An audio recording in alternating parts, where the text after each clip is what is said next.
اعوذ باللہ من الشیطان الرجیم، بسم اللہ الرحمن الرحیم۔ آشنائے بعلوم قرآن درس نمبر 15۔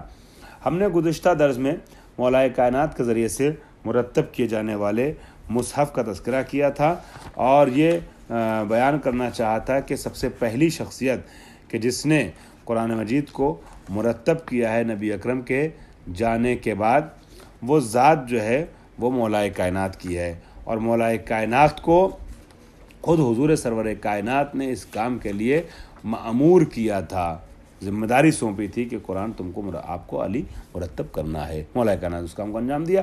اب جو مولا کائنات کا مصحف تھا وہ کیا ہوا، اس کو آگے بیان کیا جائے گا۔ ابھی پہلے یہ دیکھ لیے کہ مصحف علوی کی خصوصیت کیا کیا ہیں۔ پہلی خصوصیت میں نے بتائی کہ مکی سورے پہلے تھے جو پہلے نازل ہوئے، مدنی سورے بعد میں تھے۔ آج ہمارے جو سامنے قرآن ہے اس کا برعکس، آج ہم دیکھتے ہیں سورہ بقرہ وغیرہ، سورہ آل عمران اور سورہ نساء وغیرہ احکام پر مشتمل سورے یہ بعد میں ہیں، یہ پہلے ہیں، اور مکی سورے جو پہلے نازل ہوئے وہ بعد میں ذکر کیے گئے ہیں 30ویں 28ویں پارے وغیرہ میں۔ تو یہ سب ہم دیکھ رہے ہیں، سورہ علق وغیرہ ہے، سورہ کیا نام ہے مدثر وغیرہ، یہ سب بعد میں ہے۔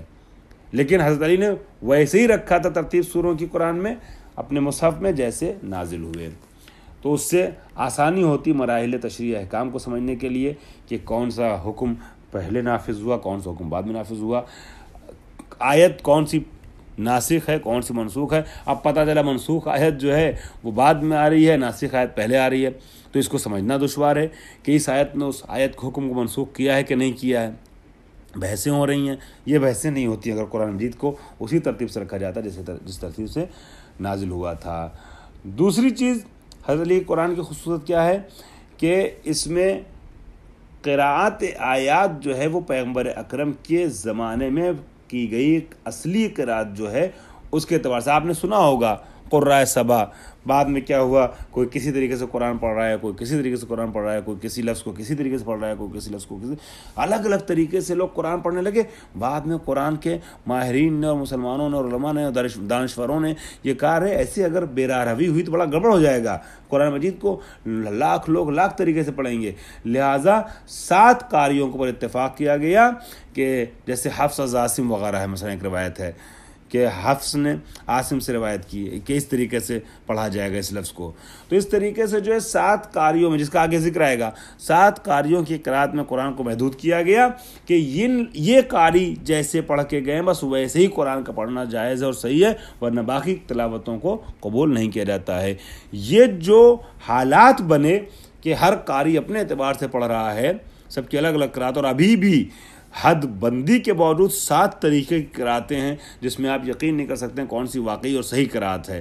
یہ مشکل نہیں ہوتی اگر حضرت علی علیہ السلام کے قرآن کو لے لیا جاتا، چونکہ حضرت علی نے قرآن مجید کو اسی قراءت کے اعتبار سے، قراءت نہیں پڑھنے طریقہ، مثلا مجراہا وہ مجریہا ہے یا مجراہا ہے، بسم اللہ ہے و مجراہا، یہ مجراہا پڑھا جائے گا، مجرہا پڑھا جائے گا، کیا پڑھا جائے گا۔ ایک مثال میں دے رہا ہوں، یہ جیسے حضرت علی نے جیسے نازل ہوا تھا اور جیسی قراءت نبی زبان تھی اسی اعتبار سے اپنی کتاب میں مرتب کیا تھا، ٹھیک ہے۔ تو یہ ایک خصوصیت تھی، اختلاف قراءات کا مسئلہ پیش نہ آتا اگر حضرت علی کے مصحف کو قبول کر لیا جاتا، اور اس طریقے سے آیات کی تفسیر صحیح طور پہ کرنا بھی آسان ہو جاتا اور معنی تغییر نہیں ہوتے، جو کہ جیسے جیسے تلاوت قراءت کو الگ الگ طریقے سے کیا جا رہا ہے، انجام دیا جا رہا ہے، الگ الگ پڑھا جا رہا ہے، ویسے ویسے تفسیر و معنی بھی کرنا پڑ رہا ہے۔ اختلاف قراءت کی وجہ سے اختلاف معانی پیش آ رہا ہے، یہ نہیں ہوتا حضرت علی کے قرآن کو رکھا جاتا، مانا جاتا۔ تو تیسری چیز یہ ہے کہ ابھی تک آپ دیکھیے گا جو چیزیں آئی ہیں جو آگے آ رہی ہیں اس میں کہیں یہ نہیں آپ کو مل رہا ہے کہ حضرت علی نے جو قرآن رکھا تھا اس میں کچھ آیتیں ایسی تھیں، کچھ سورے ایسے تھے کہ جو اس قرآن میں نہیں ہمارے سامنے، ٹھیک ہے، یا کچھ چیزیں ایسی ہیں اس قرآن میں کہ جو حضرت علی کے مرتب کردہ قرآن میں نہیں تھی۔ یہی ہے تحریف، اور وہ تحریف یہاں بھی ثابت نہیں ہو رہی ہے، مصحف علوی کی رویشگی بتائی جا رہی ہے، سنتے جائیے۔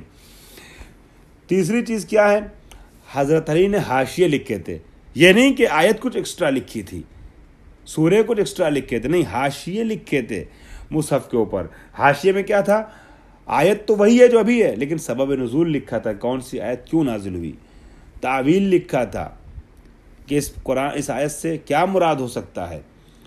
ٹھیک ہے، مثلا ید اللہ فوق ایدیہم، یا ید سے کیا مراد ہو سکتا ہے، اس کی تعویل کیا ہو سکتی ہے، یہ حسن لکھا تھا. کل شعین حالک الا وجہ، اللہ کا چہرہ باقی رہنے والا، اس سے کیا مراد ہو سکتا ہے.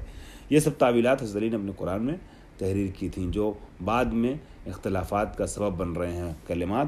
ایسا نہ ہوتا اگر حضرت علی کا قرآن ہمارے سامنے ہوتا، معانی کو سمجھنے میں آسانی ہوتی. ٹھیک ہے، یہ حاشیے جو ہیں سبب نزول کو بھی اپنے اندر سمیٹے ہوئے تھے، تعویل آیات کو بھی، اس کے بعد جو ہے اس کے علاوہ فہم مفہوم قرآن کے اندر مؤثر ہیں کہ قرآن آسانی سے سمجھا جاتا اگر یہ حضرت علی کے ذریعے لکھے گئے اسباب نزول اور تعویل آیات کو دیکھا جاتا تو. ٹھیک ہے، یا اچھا اب تعویل ہے کیا، تعویل کی مثال تو میں نے دے دی. کئی بار تعویل کو ایسے بھی کہہ سکتے ہیں، ایک خاص آیت آئی ہے، خاص موقع کے لیے آئی ہے، اس سے کلی معنی کو لینا، عام معنی کو لینا. اب یہ کون بتائے گا کہ عام معنی لیا جا سکتا ہے نہیں لیا سکتا ہے، یہ وہ بتائے گا جو وارث قرآن ہے. دوسرے لفظوں میں تعویل کیا ہے، کسی آیت کے مفہوم کو ایسے بیان کرنا کہ کسی زمانے یا مکان یا شخص سے مخصوص نہ رہ جائے. یہ ہے تعویل کا ایک مفہوم، یہ معنی. امام علی علیہ السلام خود فرماتے ہیں کہ اس کتاب کو یعنی قرآن کو کہ جو مشتمل ہے سبب نزول اور تعویل پر، ان کے لیے میں لے آیا. ٹھیک ہے، ان کے لیے، کس کے لیے لایا، مسلمانوں کے لیے، خلفاء کے سامنے لے آیا. یا دوسری جگہ فرماتے ہیں کہ پیغمبر اکرم کے اوپر جب آیت نازل ہوتی تھی تو میں وہاں پر موجود ہوتا تھا، پیغمبر اس کا املا کرتے تھے اور میں لکھتا تھا. جتنی بھی آیت نازل ہوئی پیغمبر نے املا فرمایا اور میں نے اس کو تحریر کیا اپنے لفظوں میں، اپنے خطوط میں، اپنی تحریر میں، اپنے لفظوں نہیں اپنی تحریر میں، اپنے خط میں اس کو میں نے قلم بند کیا. یہ حضرت علی فرماتے ہیں. اور اسی طریقے سے پیغمبر اکرم نے تفسیر اور تعویل اور ناسخ اور منسوخ، محکم اور متشابہ، ساری چیزیں جو آیات سے متعلق تھیں وہ سب مجھے پڑھا دی تھی، مجھے بتا دیا تھا، اور میں جانتا تھا کہ پروردگار عالم نے اس قرآن میں کیا نازل کیا. بلکہ یہ ایک جملہ اور تحریر کرتے ہیں، مجھے نہیں معلوم مناسب ہے کہ نہیں ہے بیان کرنا آپ کے سامنے، لیکن انہوں نے تحریر کیا ہے کہ نبی نے دعا کی کہ خداوند عالم سے کہ فہم قرآن اور حفظ قرآن جو ہے اس کی دولت سے مجھے مالا مال فرمائے. اور میں قرآن نبی کی دعا کے نتیجے میں قرآن مجید کو حفظ بھی کیے ہوئے تھا اور اس کے معنی کو بھی پورے طور سے سمجھتا تھا. اور اس کے بعد فرماتے ہیں کہ اس دن سے لے کے آج تک میں نے نہ ایک لفظ فراموش کیا ہے اور نہ معنی سے بے بہرا ہوا ہوں. سارے الفاظ مجھے یاد ہے جو نازل ہوئے اور سارے مفاہیم جانتا ہوں آیات کے کہ جو مراد خداوندی ہیں. یہ سب ہمیں نبی نے یاد کرایا تھا.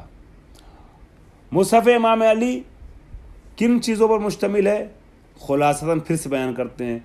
کچھ نکات اس میں تھے، کچھ شرحیں تھیں آیات کی اور سوروں کی. ٹھیک ہے، تفسیر تھی، تبیین آیات یعنی آیات کی تفصیل بیان کی گئی تھی. اگر پیغمبر صاحب کتاب کہتے ہیں اگر پیغمبر اکرم کے بعد اس مصحف کو لے لیا جاتا تو پھر آج فہم قرآن میں جو مشکلات ہو رہی ہیں ان مشکلات سے مسلمان روبرو نہیں ہوتے. اب ایک ہیڈنگ، سر انجام مصحف امام علی. امام علی کی کتاب کا نتیجہ کیا ہوا، انجام کیا ہوا، سر انجام اس کا اینڈ کیا ہوا. سلیم بن قیس، سلیم بن قیس بھی کہا جاتا بلکہ یہی زیادہ مشہور ہے. سلیم بن قیس ہلالی بہت مشہور مورخ گزرے ہیں، اہل تاریخ ہیں اور مولا کائنات کے چاہنے والوں میں تھے. بلکہ انہوں نے تحریر کیا کہ اصحاب خاص سے امیر المومنین تھے.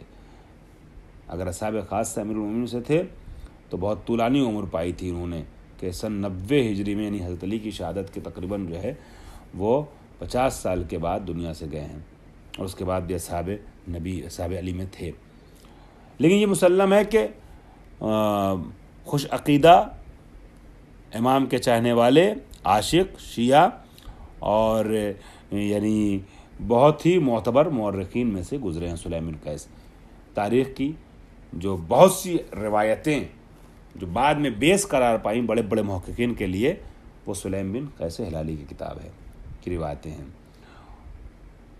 وہ جناب سلمان فارسی جیسی عظیم المرتبہ شخصیت سے نقل کرتے ہیں کہ جب امام علی علیہ السلام لوگوں کی بے توجہی، سرد مہری اور عدم توجہ سے مولا کائنات علیہ السلام روبرو ہوئے، اور انہوں نے اس چیز کو محسوس کیا کہ قرآن کے متعلق جو ہیں یہ لوگ جو ہے وہ سرگرم نہیں ہیں، جوش نہیں ہے ان کے اندر، تو اپنے گھر سے باہر نہیں آئے یہاں تک کہ قرآن کو مکمل طور سے جمع کر دیا۔ قرآن کے متعلق لوگوں کی لا تعلقی کو دیکھ کر کے وارث قرآن کو ہی تو احساس ہوگا، تو حضرت علی نے جمع کیا۔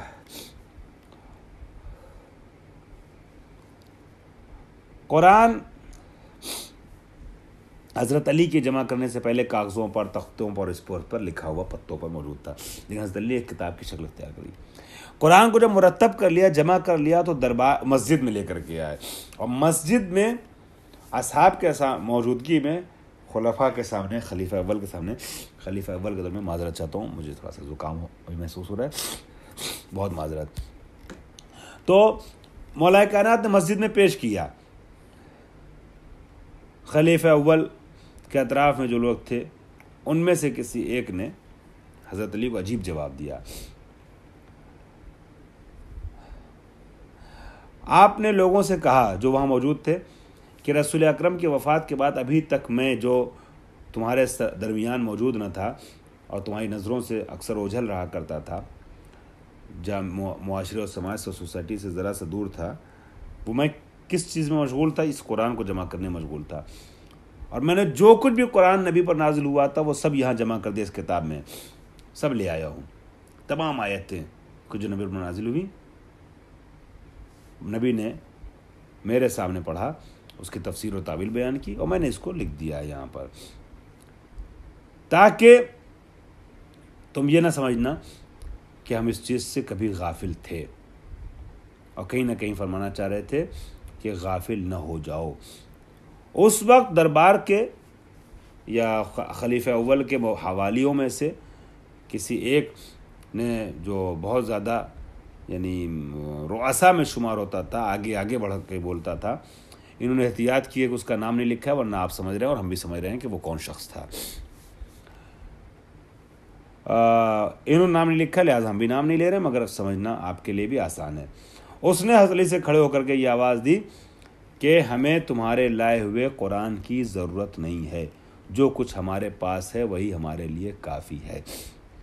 وہی حسبنا کتاب اللہ نبی کے دور میں جو کہا گیا تھا حدیث ثقلین کے جواب میں، اس سے مشابہ جملہ علی کے قرآن کے سلسلے میں بھی کہا۔ امام علی صلی اللہ علیہ وسلم نے فرمایا کہ دیکھو میں واپس لے کے جا رہا ہوں، لیکن اس کے بعد پھر اس قرآن کو تم ہرگز دیکھ نہیں پاؤ گے، یاد رکھنا۔